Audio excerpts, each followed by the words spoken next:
Alrighty, my little tater tots, we are going to work on our colored pencil practice sheet today.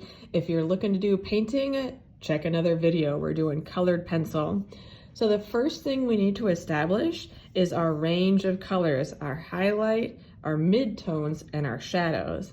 If you have melanin like me, which is to say that you don't have much of it, yours is going to be a little bit lighter. So I start with light peach. This is going to be my highlight, my lightest color, which I know if you're looking at it right now, looks almost non-existent, just like my skin tone. Next, I use regular peach. Then I'm going to get a little bit darker. I'm going to use burnt ochre.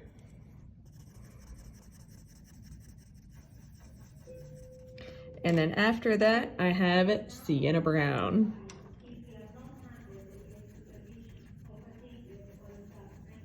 Now, if you have more melanin, these colors are going to look different. If you have more melanin, you might start with burnt ochre, then go to sienna brown, then dark brown, and ultimately black as your shadow color. So this is if you have more melanin, here is if you have less melanin. All right, first thing we're going to do, let's establish light and our contour of our shadows. So like usual, light, imagine this is our light bulb right here, shining light. So our shadows are going to be on this side. We want our shadows to follow the contour. Contour means the edge of our shape or our object. Imagine this is a weird shaped nose. So our shadow, which is what I like to start with the most, should follow that curve right there. You don't want it to be straight across. That doesn't look very realistic. So I'm going to start with my shadow, which is going to be my sienna brown. And my step one, layer one, light, roadmap, soft. So I'm establishing where and what colors I'm going to use. Very, very light. I'm not applying a lot of pressure. I'm holding it very loosely. Very simple. Now I got my mid-tone dark.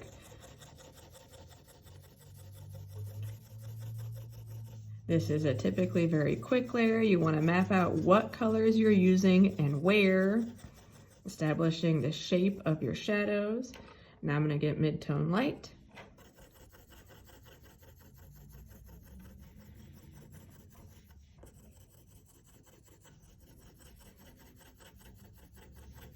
And then my very last one is my highlight. Highlights should be a very small part of it. All right, that's layer one, done. Notice how it's light and it's quick and it has all the colors I'm working with on this one object, and the value is following the contour of this edge.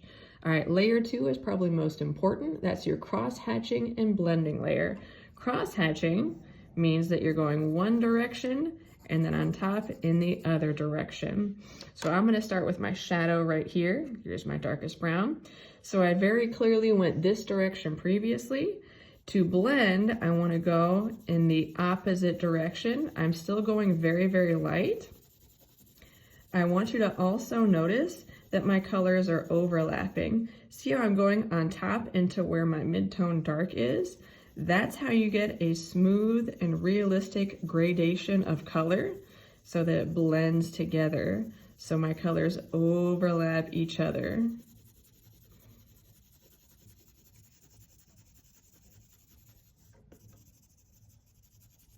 So still very, very light. Now I'm going to go with my mid-tone dark. So I very clearly went this direction, so I want to go on top and lightly go the other direction. Again, notice how my colors are overlapping. They're going on top of each other.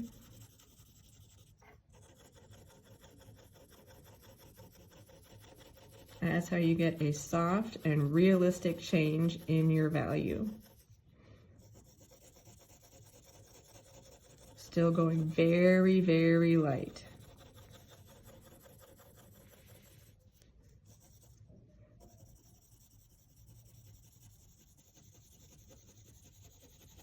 All right, now for mid-tone light, that's my peach color. So I went that way already. I need to go on top in the other direction.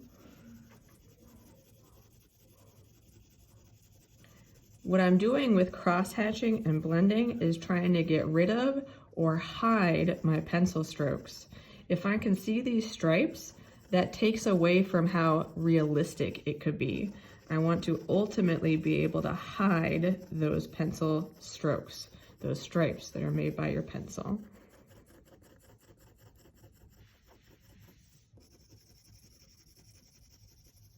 All right, last one is my highlight.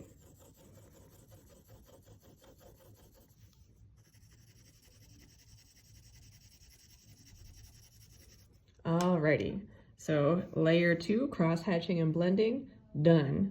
I want you to notice how it's a smooth gradation between all those colors. Layer 3 is when we burnish. Burnish in art is where you push really, really hard. So I like to start with the highlight and work my way out from there when I do my burnish layer. So I'm pushing pretty hard. You'll notice that the color becomes more saturated. And the wax from the color pencil will start to blend together with all your different layers. Okay, that's all for highlight. Now I want to move on to my mid-tone light. Alrighty, I want to show you something at this juncture. So I'm pushing pretty hard. I want you to notice how there's a big jump between these levels of value. To get rid of that, here I'm pushing really hard. As I go on top, feather, very light. Pushing hard, very light. So I'm going to gently fade it away to get rid of that really harsh line. So pushing really hard, fade it away. Pushing really hard, fade it away. What I want you to notice what I'm doing right now is changing the direction of my colored pencil. That's another way to keep it more realistic. It's also following the contour of your shape to make it look more realistic.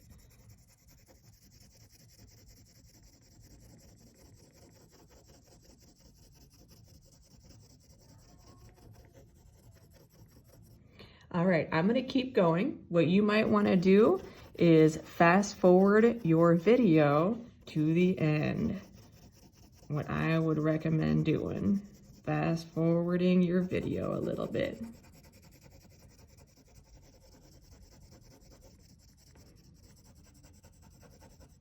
Now I'm gonna go to my mid-tone dark.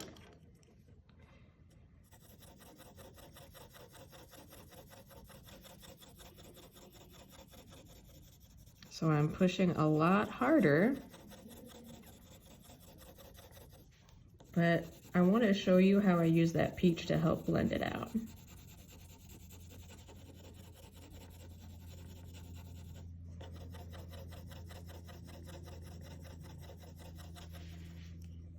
So I'm going to go back up one. So here is mid-tone dark. Now I'm going to do mid-tone light.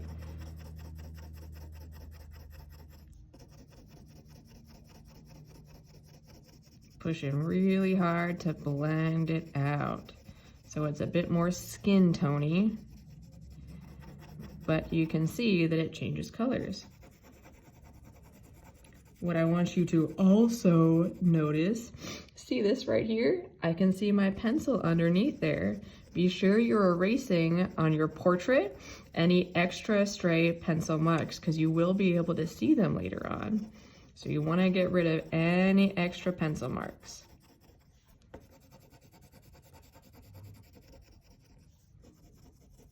Okay, I'm going to go back to my mid-tone dark, which is this one actually right here.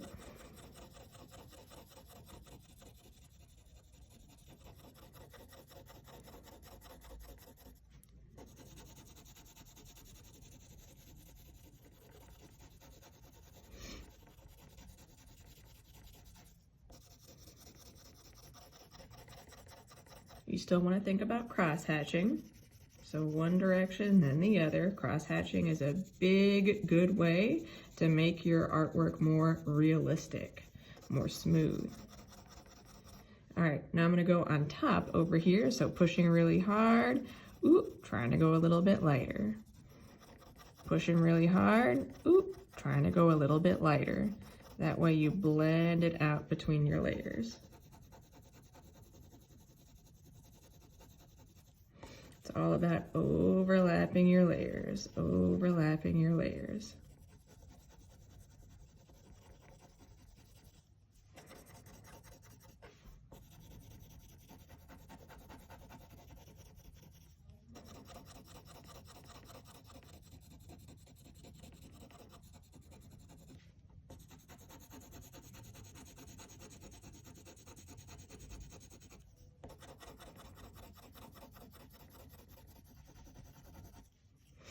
All right, now I'm gonna go for my shadow, which is my dark brown.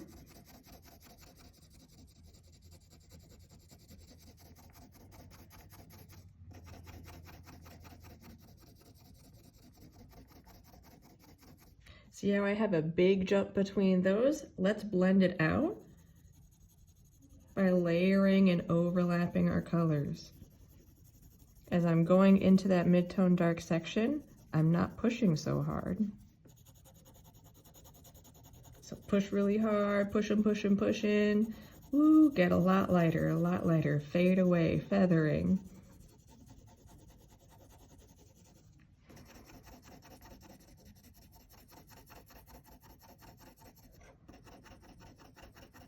Fade away, feathering, fade away, feathering.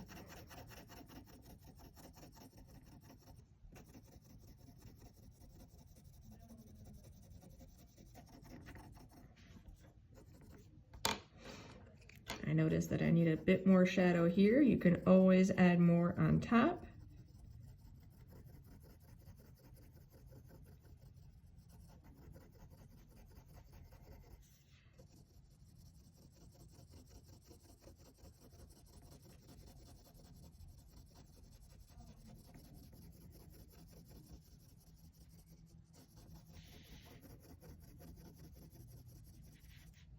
And then you can blend it out using your lighter color on top.